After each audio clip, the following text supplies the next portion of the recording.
Hello ECWG, this is Marian. I'm the Education Cluster Coordinator for South Sudan.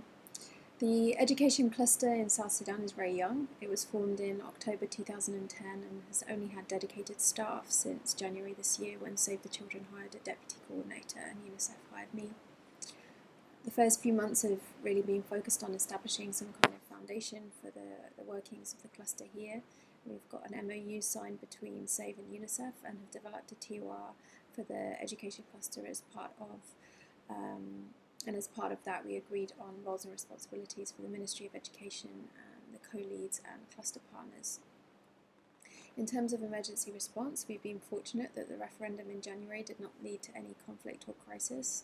And the main issue we've been planning for and responding to is the influx of Southerners returning from the north.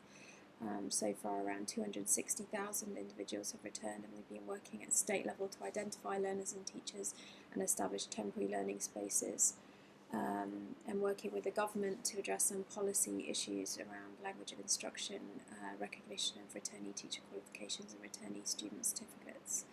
In recent weeks, there's been some internal conflict in Jonglei and the border of Lakes and Western Equatoria states, with over 34,000 people displaced and some schools occupied by the SPLA. The security situation in these areas is extremely difficult, but we're working with the Child Protection Subcluster to plan a response, as well as undertaking high-level advocacy with OCHA on the issue of occupation of schools by the army. I think one of our strengths as a cluster is the good relationship we have with the Ministry of Education. We've been working very closely with them, and they chair our bi-weekly meetings which happen at the Ministry of Education.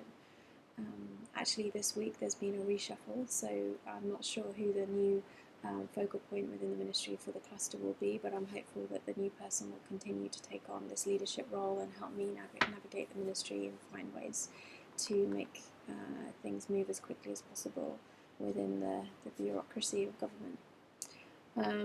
We've also been building really strong relationships with some of the other clusters here, in particular WASH, where we're undertaking a joint prioritisation exercise to identify schools most in need of water points and latrines. We're also working with Child Protection and have conducted a joint training on child-friendly spaces and psychosocial support.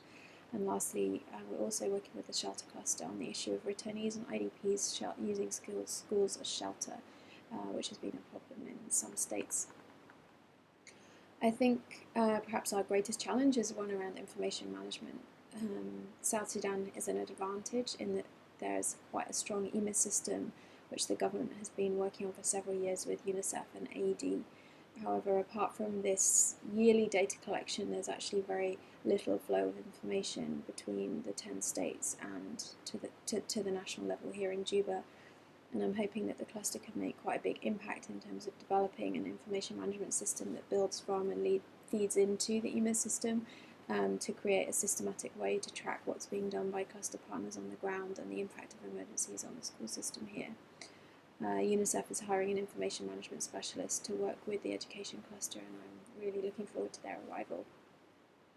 I think the area of work where we could most use global support and engagement is around priority cross-cutting issues, which for us would be on psychosocial support, youth, gender and disability. The ongoing work around supplies and learning spaces and teacher training will be done, but it takes a huge amount of time and energy to coordinate, and the cross-cutting issues can fall through the cracks. I think perhaps particularly in a place like South Sudan where so many children aren't in school. Anyway, even though I've worked on these issues in my role with INE and with the global cluster, it's a real challenge to mainstream them effectively and meaningfully, especially, as I said, when there are so many other needs and demands on the cluster.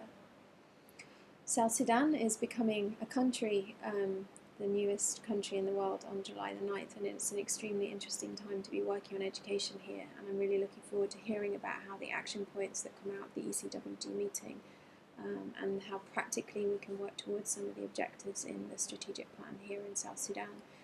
We're working, I think we have an opportunity to influence policies, law and systems as they are formed, and I really hope that as you discuss and plan, you'll be thinking about a context like South Sudan where the capacity is very low, needs are extreme, but opportunities are high.